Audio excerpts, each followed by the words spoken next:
Olá, sejam todos muito bem-vindos. Começamos aqui mais uma edição do ECA Entrevista, sempre levando até você pessoas de conteúdo, pessoas com ótimas histórias para contar. E hoje o programa promete. Hoje tenho aqui um convidado muito especial. Não tenho dúvida que essa entrevista, esse programa de hoje será abençoado. Afinal, tenho aqui comigo o bispo Dom Pedro Carlos Cipollini, da Diocese de Santo André. Bispo, seja muito bem-vindo, muito obrigado por ter aceito aqui o nosso convite. Obrigado, digo eu, pelo convite. Agradeço vocês da Eco TV por essa oportunidade de poder me dirigir a todos os telespectadores aqui desta TV. É uma satisfação poder falar com você, Bessa, com todos os outros que nos ouvem nesse momento. Muito bem, olha, a satisfação é toda nossa. Tem muitos assuntos aqui para falar com o bispo. A Diocese de Santo André, 67 anos, ações sociais, também muito aqui da trajetória do bispo. Mas para começar, o bispo, o sacerdócio, trabalhando um pouco aqui com a memória do nosso convidado, quando surgiu a vocação, a ideia, né? Olha, vou seguir o sacerdócio. Qual é a sua lembrança? Olha, minha lembrança é que eu sempre quis ser padre. Eu sou nascido na cidade de Caconde, interior de São Paulo, em 1952. Então, eu já tenho uma trajetória longa. E eu sempre quis ser padre. Na minha cidade tinha padre, a minha família frequentava a igreja. Não é que era uma família de beatos, mas eram pessoas que frequentavam a igreja. Eu fui batizado, fui crismado. E senti esse desejo de ser padre, né? Eu tenho outros irmãos, né? Nós éramos 4 irmãos e 3 irmãs, e eu só tive essa vontade de ser padre naquele momento que eu era menino. Depois, mais para frente, um outro irmão meu também foi ser padre. Então, essa vontade de ser padre surgiu da fé e também do desejo de seguir Jesus Cristo e ajudar um pouco as outras pessoas. Essa lembrança que eu tenho. Olha só, e desse desejo aqui, dessa vontade de ser padre, eu estou aqui com alguns trechos aqui da trajetória do bispo. Por exemplo, aqui, olha só, foi ordenado presbítero na Catedral da Imaculada Conceição, em Franca, no dia 25 de fevereiro de 1978, o ano em que eu nasci. Olha, e o ano que eu nasci, o Dom Pedro era ordenado presbítero. Foi ordenado presbítero pelo Dom Diógenes Silva Matos. já é falecido. Já falecido. Ele era o bispo daquela cidade lá. Qual a lembrança? Qual a lembrança que o é uma Dom lembrança Pedro tem desse momento? Muito boa, né? É uma lembrança boa, porque eu me preparei estudando aqui no Seminário Central do Ipiranga durante 7 anos, né? Fiz a faculdade de filosofia, a faculdade de teologia, e então chegou o momento, né, de se ordenar, e eu me ordenei naquela catedral, e foi muito bonito, muita oração, e ali eu me dediquei definitivamente ao sacerdócio, né? E desde aquela época, já fazem 43, né? Exatamente. 43 anos, que é a idade dele, que eu sou padre. Nasci nesse ano, 1978. E para terminar aqui esse primeiro momento de entrevista, né, provocando a memória, provocando no bom sentido a memória aqui do bispo, ainda na sua trajetória, Dom Pedro, olha só, cursou doutorado em teologia na Itália, residindo em Roma, no Colégio Pio Brasileiro, de 1990 a 1992. Estudou na Universidade Gregoriana, onde defendeu tese de doutorado em eclesiologia, conseguindo a Laurea Magna, né, com um laude. Quais as lembranças desses 2 anos em Roma, 2 anos estudando na Itália? Quando para e lembra desse momento, o que vem à mente? Olha, foi um período desafiador, porque era um momento difícil da conjuntura nacional também, né? Aqui no Brasil, nós não tínhamos uma abertura para o comércio. Basta você pensar que, para mim, computador, por exemplo, nós não podíamos importar, não podíamos importar. Era muito difícil. Eu chegando lá na Itália, eu vi aquele mundo mais aberto, desenvolvido, todo mundo com computadores, né?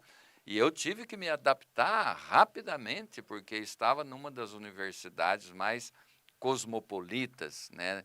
É uma universidade, a Universidade Gregoriana, é dos jesuítas, e ela é internacionalmente conhecida, não é só padre que estuda lá, estudam muitos leigos também, né? E eu tive que me adaptar, porque eu não fui para fazer um curso de graduação, era doutorado, né? Então foi muito exigente. Mas foi uma grande experiência de conviver com outros povos, outras mentalidades. Isso abre a cabeça da gente para ver, né, um horizonte mais amplo. Foi bom. Muito bom, que legal. Né? Que bacana. É a memória aqui do bispo, É. aqui da Diocese de Santo André, 67 anos. A diocese A faz Diocese, 67 67 anos, anos. foi agora no dia 22 de julho. De julho, justamente. Que Falou. foi a data em que o Papa Pio XII criou essa diocese, né? É o Papa que cria, né? Ele faz um decreto criando aquela diocese, aquela porção do povo de Deus, animado pela fé em Jesus Cristo, e é uma circunscrição eclesiástica, né, da Igreja Católica. Muito bem. Agora, bispo, nesses 67 anos de diocese, nessas comemorações, quais foram os destaques? Né? Quando alguém estuda a história da Diocese de Santo André, quando alguém, olha, 67 anos, o que vem assim na berlinda dos acontecimentos? Quais são as ações da Diocese? A Diocese, nesse tempo, ela fez uma longa e bonita caminhada. Eu sou o 5º bispo, né? E já existiram antes de mim outros 4 que fizeram também uma caminhada em momentos distintos da história. A diocese ela começou na década de 50, quando estava explodindo o grande ABC, né? Chegando migrantes e imigrantes de todos os lugares, porque o governo tinha escolhido o grande ABC para ser a sede das montadoras. Era perto do Porto de Santos, perto de São Paulo, um mercado consumidor promitente, e então aqui se instalaram muitas montadoras, o que exigiu uma demanda de mão de obra tremenda. Então, baixou gente aqui de Minas, Nordeste, de Paraná e assim por diante. Quer dizer que a população explodiu. Quando foi criada a diocese, todo o território da diocese não chegava a 300 mil habitantes. Hoje tem 2.800.000. E então a diocese surgiu numa grande explosão demográfica e no processo de conurbação das 7 cidades do grande ABC. E a demanda religiosa era muito grande, porque muita gente que veio morar aqui veio do Nordeste, com a sua religiosidade, de Minas, de outros lugares. Então, foi uma igreja que também teve que acudir às necessidades do povo. Um povo que chegava sem ter moradia, sem ter condições de higiene, muitos órfãos, crianças que perdiam os pais, que às vezes morriam, ou de doença, ou no trabalho pesado, nas fábricas, né? Lembra que nessa época que a diocese foi fundada, não tinha os sindicatos para defender o trabalhador. Era um Deus nos acuda. E quem foi o grande defensor do povo? O bispo, Dom Jorge Marcos de Oliveira. Isso daí, qualquer livro de história decente que você pegue, está lá. Ele foi um grande homem que esteve ao lado dos trabalhadores, do povo, inclusive conversando com José Pedro Martins, historiador, né, famoso, conhecido. Ele mesmo me disse, ele conheceu o Dom Jorge, e ele disse, nossa, o papel do Dom Jorge foi muito importante. Depois do Dom Jorge veio o Dom Cláudio, que está vivo com 86 anos, o cardeal Cláudio Umes. Então, ele também foi um bispo que trabalhou muito na implantação da igreja aqui no Grande ABC, criando paróquias, mas também ajudando, na época das greves dos operários, a igreja esteve muito próxima dos operários, porque eles faziam greve, cortavam-se o salário, a pressão da ditadura militar muito grande. As igrejas acolheram a família e os grevistas e fizeram também muita coleta de alimentos, cesta básica, para alimentar a família desses grevistas. De forma que a Igreja Católica aqui no Grande ABC, nos seus inícios e até hoje, ela tem uma marca de uma evangelização que leva em conta o social. Quer dizer, a igreja existe para pregar o evangelho, para anunciar Jesus Cristo, celebrar os sacramentos, batizar, fazer a Santa Missa, celebrar a missa, todos os sacramentos. Mas também essa evangelização não pode esquecer que o ser humano é de carne e osso. Ele precisa ter dignidade. Dignidade. O bispo, e como é que está o social hoje? Como é que o bispo acompanha, né? O bispo, olha, fantástico, né? É tão bom quando conversamos, entrevistamos uma memória, né? Uma pessoa que tem conhecimento da história, né? É tão bonito valorizar a história, o passado de uma nação, da nossa sociedade. Agora, chegando aqui no presente, falando do momento atual, como é que o bispo tem acompanhado, citando até aqui as atuais gestões, as prefeituras? Hoje toda prefeitura tem um fundo social, estamos no momento de pandemia, o terceiro setor, né? Entidades também apoiando. No geral, bispo, qual é a sua leitura sobre o papel social da sociedade de um modo geral e das prefeituras, do poder público, como disse, né, que é muito importante assinar esse momento de solidariedade e promover políticas públicas, né? Eu acho que a diocese sempre esteve acompanhando o povo. E eu noto, andando pelo Grande ABC, porque depois, né, de Dom Cláudio, veio Dom Décio, que ficou um tempo aqui procurando, ele criou várias paróquias, ele procurou estar muito próximo do povo, organizar a igreja na sua catequese e tal. Depois veio o Dom Nelson, que construiu a sede da diocese, né, que permite, assim, concentrar todas as atividades da igreja. Mas agora, o que você falou é muito importante, as políticas públicas. Eu acho que o Grande ABC ele passou por uma grande transformação. Hoje ele não é mais predominantemente industrial. Quer dizer, o industrial é o carro forte do Grande ABC. Tanto é que alguém brincava, né, comigo esses dias, falou assim, olha, aqui é a terra do Latinha. Lá tinha essa fábrica, lá tinha essa. Hoje são os serviços, né? Agora, as políticas públicas exigem uma organização em conjunto. Uma coisa boa que eu encontrei aqui no Grande ABC, quando eu cheguei, há 6 anos atrás, já faz 6 anos que eu estou aqui, é o consórcio intermunicipal. Eu dei aula durante 25 anos na Universidade Católica de Campinas e dei aula para formar padres. E uma das disciplinas que eu lecionei era pastoral urbana. E os urbanistas que eu tive que estudar para poder lecionar essa disciplina, como a igreja deve se articular numa cidade, então eles são de opinião que sem uma união entre os municípios próximos, é difícil solucionar os problemas de cada um separado. Principalmente no Grande ABC, onde o processo de conurbação é total, né? É como se fosse uma grande cidade, o Grande ABC. Então, esse consórcio intermunicipal, ele favorece muito, se ele for bem gerido, a solucionar os problemas.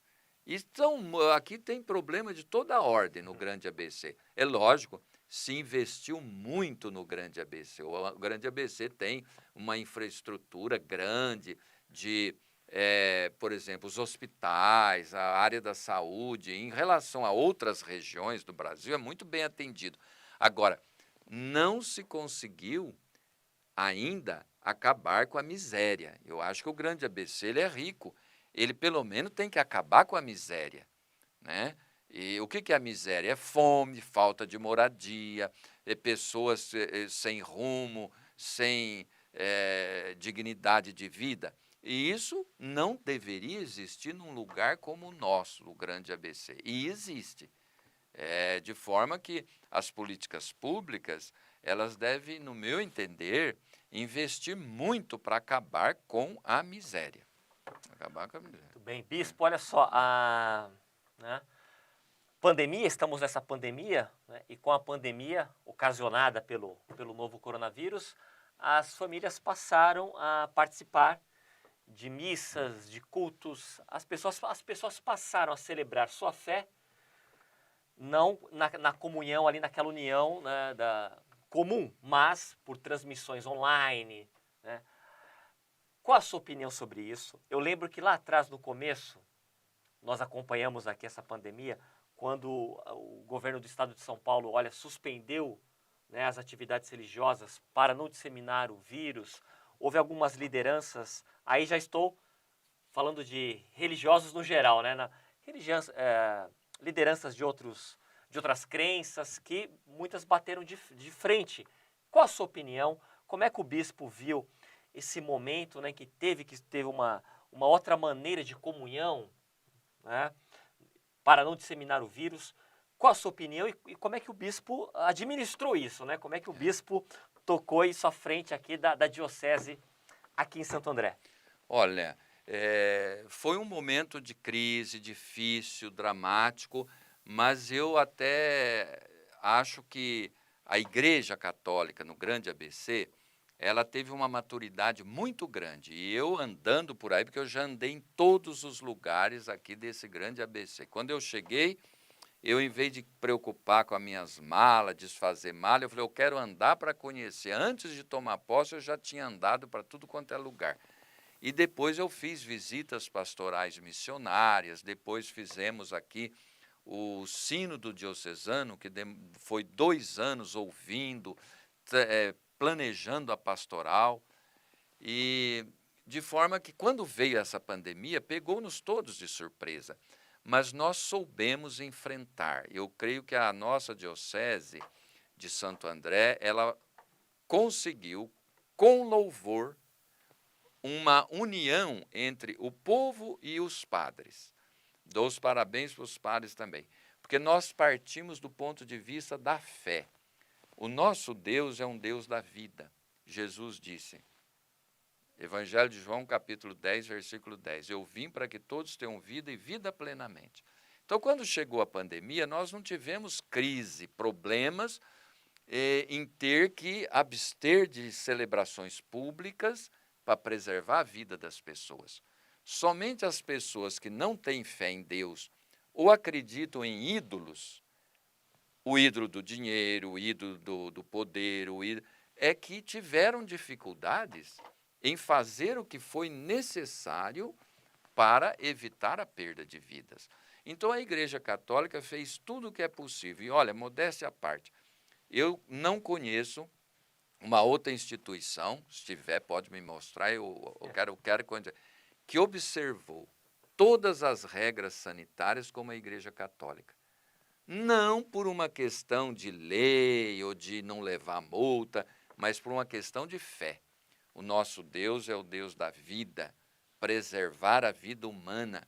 Isto é um ponto importante da mensagem de Jesus, que curou os doentes, que fez tanta coisa para promover a vida das pessoas, em especial as mais vulneráveis, as mais frágeis. Então, nós vimos na nossa igreja uma grande solidariedade, uma capacidade de compreender o momento, e essa transmissão online, à medida que a pandemia está se arrefecendo, né, ela não vai deixar de existir, ela vai permanecer. Foi um ganho, eu acho, durante toda essa crise. Muito bem. Bispo, olha, teríamos 2 horas aqui para ficar conversando. Realmente uma entrevista muito legal, muito bacana. Mas agora voltando aqui para a sua trajetória, né? Focando agora na sua família, tem um dado que eu achei tão curioso assim, porque não é toda a família que tem 2 bispos, não é verdade? Você tem um irmão que é bispo, é isso? Sim. O meu irmão, ele se chama Luiz Antônio Spolini, e ele foi eleito pelo Papa Francisco. Foi o primeiro bispo que o Papa Francisco nomeou quando ele tomou posse. É bispo de Marília, no estado de São Paulo, né? Ele é 10 anos mais novo do que eu. E está lá, ele fez aniversário ano passado, eu fui visitar, o mês passado, e eu fui visitá-lo, né? Legal. Então é bispo também. Uma família com 2 bispos, achei muito curioso. É um Não é absurdo, comum, não é não é comum, comum. né? Não, mas tem outros. Uma família com 2 Bispo, por bispos. exemplo, o bispo de emérito É. de Campo Limpo, tem o bispo, o irmão dele, que é bispo de Quixadá, no Ceará. Oh, Quixadá, É. legal. Quixadá. O bispo citou o Papa Francisco. Qual a sua opinião? Como é que tem acompanhado a missão do Papa Francisco? O Papa Francisco, que a gente percebe que cada vez mais se torna até nesse momento que o país passa, né, o mundo passa num momento difícil de liderança, e o Papa Francisco vem a gente percebe que ele vem encarnando, ele vem sendo colocado num papel de liderança que vai até além da Igreja Católica. Não sei qual que é a opinião do bispo, gostaria que comentasse sobre o Papa. Eu admiro muito o Papa Francisco e penso que Deus sempre manda a pessoa certa no momento certo para dirigir a sua igreja. Né, todos os outros, né, o Papa João Paulo II foi um grande Papa, o Papa Paulo VI, João XXIII, todos, cada um na sua época, do seu modo. Mas eu acho que o Papa Francisco, nessa nossa realidade, ele é um Papa que realmente consegue exercer não só uma liderança, mas uma autoridade. Porque a liderança, dependendo da circunstância e do organismo que você dirige, ela é quase que já colocada como natural. Mas ser uma autoridade é diferente. A autoridade, a palavra vem do latim auctoritas, aquele que faz vir para cima, para o alto, que faz crescer. Então eu vejo o Papa Francisco como uma autoridade, no sentido que ele diz uma palavra muito humana, muito acertada a respeito dos vários problemas que nós enfrentamos. Por exemplo, a sua encíclica Evangelii Gaudium, sobre a evangelização nesse nosso mundo conflitivo. Depois ele teve a encíclica sobre a ecologia, né? Laudato Si, que foi admirada e é admirada até hoje pela sua visão ampla do problema, de um ponto de vista humanitário, no qual ele aponta que a maior crise que nós enfrentamos hoje é a crise antropológica, o ser humano que vai perdendo o seu valor diante das coisas, dos objetos, do sistema econômico, que ao planejar as coisas, planeja se vai ter lucro ou não, ao invés de pensar se as pessoas vão ser felizes e vão ter saúde, e assim por diante. Então eu vejo uma grande liderança cristã, em nome de Cristo, mas também uma autoridade que não tem muito paralelo no meu modo de ver. Olha, que demais essa entrevista. Olha, eu já deixa um convite aqui, por favor. Volta a repetir, ficaríamos 3 horas aqui nesse programa. Tem alguns assuntos que eu preciso passar, meio que correndo contra o tempo. Então, bispo, eu vou testar o seu poder de síntese. Poder de síntese aqui do bispo da Diocese de Santo André. A fé cristã e o aborto, que é um assunto que emerge aí nesse momento. Qual a sua leitura? Fé cristã e aborto. Olha, na verdade, o aborto nem é um tema de religião. É antropológico, é o ser humano. O ser humano e a vida.